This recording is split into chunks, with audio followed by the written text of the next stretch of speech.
Hello, this here is the LEGO Icons Botanical Collection Dried Flower Centerpiece set.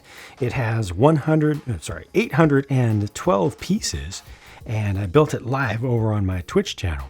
It cost me $50 US, 50, and it is tagged on this video.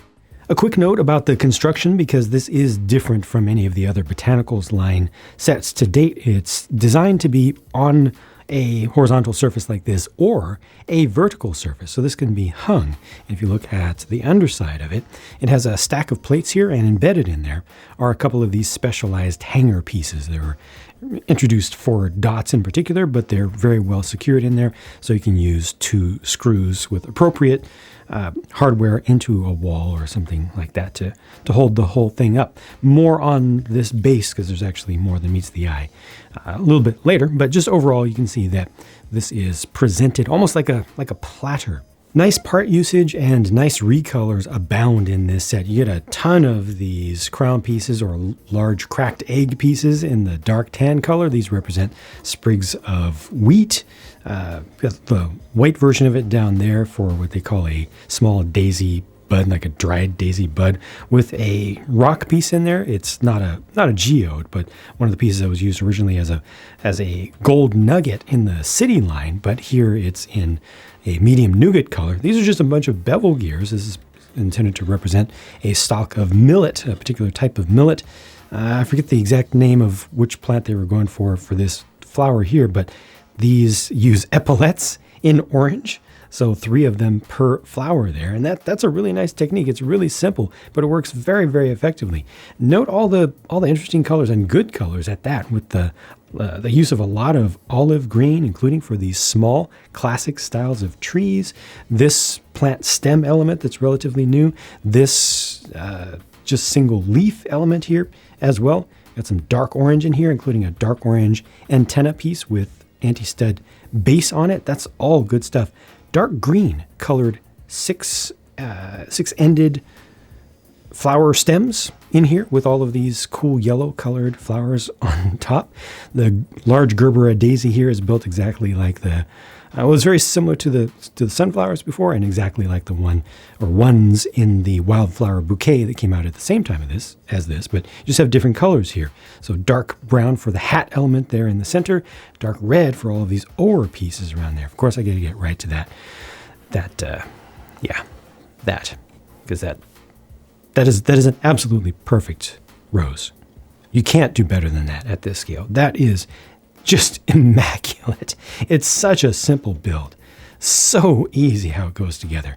And most of this isn't even really connected. You just have to be careful to align everything kind of right, offset it properly so you get that spiral effect in there, and it's just brilliant. Again, medium nougat. This is the light nougat color used here. You do get 4 of the fender pieces here. Really good for using this as a parts pack, so you can use those pieces for a vehicle. This is not the old style of Hero Factory or large action figure shoulder pauldrons. It's the newer style. It has a bar element on it.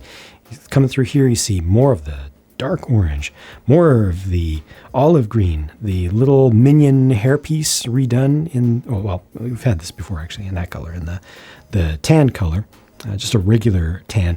Just lots of good parts. A very, very dense build. Many of these elements in here are attached with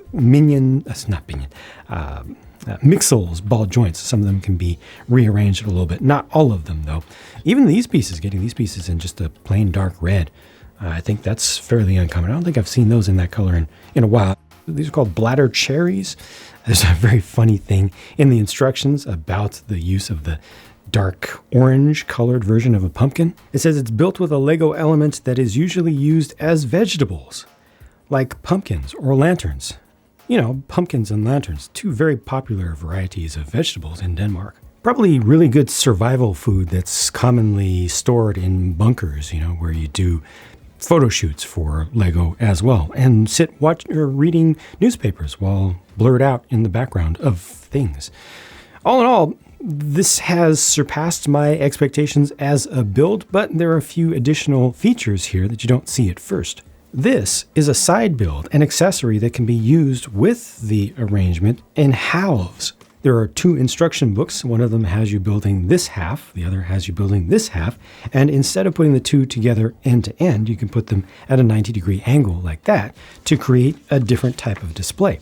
You can also buy another of the same set and it'll attach right here. So you end up with a four-sided, almost star-shaped design, or you can put three together to create something that looks like that. Now that does get very expensive, but it is nice that they give you the option if you just want to do something particularly grandiose. And you do have to leave out just a small little in-between piece, but that's just good design. Beware, however, that although you can hang a single one of these in its standard form as designed, if you put two of them together, it's got to be horizontal. And if you put three of them together, just like that, you can't do that. That right there. Don't do that. You see, it's an X. I love how they went with the muted colors here, the desaturated colors, just to go with the whole theme. And speaking of the theme, and one last thing with the instruction manual, that picture right there of the designer is clearly inspired by a Better Homes and Gardens picture from the 1970s. These here are the parts I had left over, some useful stuff in there, though I do think I got too many whips with my kit. The price of $50 US or 50 euros, I think it's 45 pounds UK for this, feels a little bit excessive to me for the amount of stuff here, and especially because it doesn't really have a strong emotional effect on me. I feel like if it was trying to mimic living flowers, I would like it a lot more.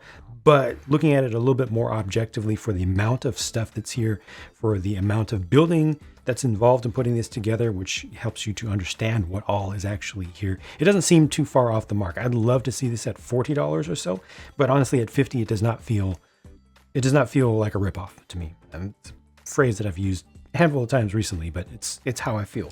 It feels a little bit expensive, not a lot expensive.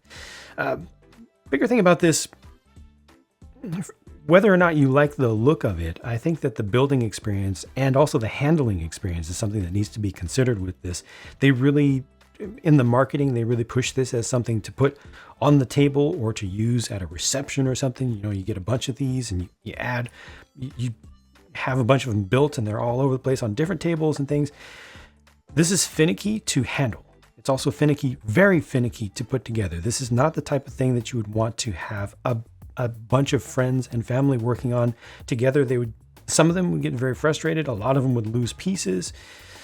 This is more for a single person to sit down, or maybe a couple people to sit down and, because it is built in halves, to sit down and really, really focus on. It does have some slightly advanced building techniques where you kind of have to look at and figure out, wait, exactly what do I need to do here? And more importantly, when it comes to putting the sub-assemblies together, the different little miniature arrangements of flowers and such together into this, you have to get the angles just right to make space because everything is so compact, which is good in the end for how it looks. But I'm just talking about the experience of putting it together. So this is not something where you're going to want to have a bunch of kids working on a bunch of these. It's also not something where you're going to want to have access to this by random people, especially kids. There were a lot of little pieces here. It's really easy to go, oh, look at that. And then this, next thing you know, something is breaking out, especially these yellow clumps. They break off easily. They pop off easily. Of course, now it's going to try to make a liar out of me. But while I was trying to set this up, a couple of those fell off. It's not falling off now, of course, but a couple of them fell off multiple times. The petals on the daisy here always like to get out of whack.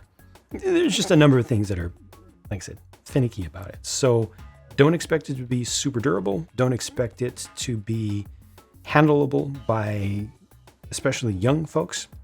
And hopefully you won't put this in a place where it will need to be moved a lot. If you do need to move it, grab it by the base. Very safe to grab it by the base if you can find the base down there.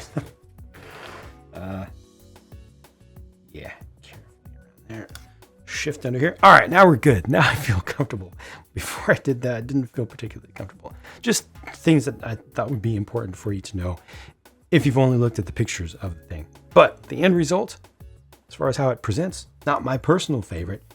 Fantastic as a parts pack. Absolutely fantastic as a parts pack. Seriously considering buying another one for myself today, literally tonight after recording this video, just for the parts, which is something I don't usually do these days because sets are so expensive, and it's better for me to just go buy the specific parts that I want. But I want most of these parts, and I want Lego to continue to bring out more foliage pieces and foliage compatible pieces in more appropriate colors. You know, more of that olive green, more dark green, more sand green, all those kinds of things. The dark tan was made useful here as well. So a lot of good stuff going on here. Enjoyable build at the very least, and it's a good thing that it's on the market, even if I personally not a fan of how it looks overall, just because I like stuff to be alive. This feels kind of dead to me. Those are my thoughts. Thank you very much for watching. Hope this was of value to you, and I'll talk to you again soon.